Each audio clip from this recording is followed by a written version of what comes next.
അധ്യായം 11 29 മുതൽ 47 വരെയുള്ള വാക്യങ്ങൾ.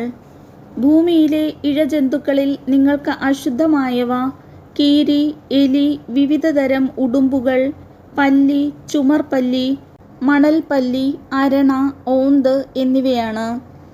ഇഴജന്തുക്കളിൽ അശുദ്ധമായ ഇവയുടെ പിണം സ്പർശിക്കുന്നവൻ വൈകുന്നേരം വരെ അശുദ്ധനായിരിക്കും. ഇവയുടെ പിണം ഏതെങ്കിലും വസ്തുവിന്മേൽ വീണാൽ അതും അശുദ്ധമാകും. അത് മരം കൊണ്ടുണ്ടാക്കിയ ഉപകരണമോ വസ്ത്രമോ തോലോ ചാക്കോ ഉപയോഗയോഗ്യമായ ഏതെങ്കിലും പാത്രമോ ആകട്ടെ, അത് വെള്ളത്തിലിടണം. വൈകുന്നേരം വരെ അത് അശുദ്ധമായിരിക്കും, അനന്തരം ശുദ്ധമാകും. പിണം മൺപാത്രത്തിൽ വീണാൽ അതിലുള്ളവയും അശുദ്ധമായി തീരും. അത് ഉടച്ചു കളയണം. അതിലെ വെള്ളം ഏതെങ്കിലും ഭക്ഷണപദാർത്ഥത്തിൽ വീണാൽ അത് അശുദ്ധമാകും. അതിലുള്ള ഏതു പാനീയവും അശുദ്ധമായിരിക്കും. പിണത്തിൻ്റെ അംശം എന്തിലെങ്കിലും വീണാൽ അത് അശുദ്ധമാകും. അടുപ്പോ അഗ്നികലശമോ ആകട്ടെ, അത് ഉടച്ചു കളയണം. അത് അശുദ്ധമാണ്, അശുദ്ധമായി നിങ്ങൾ കരുതുകയും വേണം. പിണം സ്പർശിക്കുന്ന എന്തും അശുദ്ധമാകുമെങ്കിലും ജലസമൃദ്ധമായ അരുവികൾക്കും ഉറവകൾക്കും അത് ബാധകമല്ല. വിതയ്ക്കാനുള്ള വിത്തിൽ പിണത്തിൻ്റെ അംശം വീണാലും അത് ശുദ്ധമായിരിക്കും.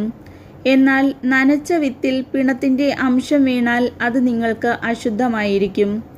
മൃഗം നിങ്ങൾക്ക് ഭക്ഷിക്കാവുന്നതാണെങ്കിലും ചത്തുപോയാൽ അതിൻ്റെ പിണം സ്പർശിക്കുന്നവൻ വൈകുന്നേരം വരെ അശുദ്ധനായിരിക്കും. അതിൻ്റെ മാംസം ഭക്ഷിക്കുന്നവൻ തൻ്റെ വസ്ത്രം കഴുകണം. അവൻ വൈകുന്നേരം വരെ അശുദ്ധനായിരിക്കും. അത് വഹിക്കുന്നവനും തൻ്റെ വസ്ത്രം കഴുകണം. അവനും വൈകുന്നേരം വരെ അശുദ്ധനായിരിക്കും. ഇഴജന്തുക്കളെല്ലാം നിന്ദ്യമാണ്, അവയെ ഭക്ഷിക്കരുത്. ഉരസുകൊണ്ടോ 4 അതിൽ കൂടുതലോ കാലുകൾ കൊണ്ടോ ഇഴയുന്ന ജന്തുക്കളെ നിങ്ങൾ ഭക്ഷിക്കരുത്, അവ നിന്ദ്യമാണ്. ഇഴജന്തുക്കൾ നിമിത്തം നിങ്ങൾ അശുദ്ധരാകരുത്. അശുദ്ധരാകാതിരിക്കാൻ അവ കൊണ്ടുള്ള മാലിന്യത്തിൽ നിന്ന് അകലുവിൻ. ഞാൻ നിങ്ങളുടെ ദൈവമായ കർത്താവാകുന്നു. നിങ്ങൾ നിങ്ങളെ തന്നെ വിശുദ്ധീകരിക്കുകയും പരിശുദ്ധരായിരിക്കുകയും ചെയ്യുവിൻ, കാരണം ഞാൻ പരിശുദ്ധനാകുന്നു. ഭൂമിയിലെ ഇഴജന്തുക്കൾ നിമിത്തം നിങ്ങൾ മലിനരാകരുത്.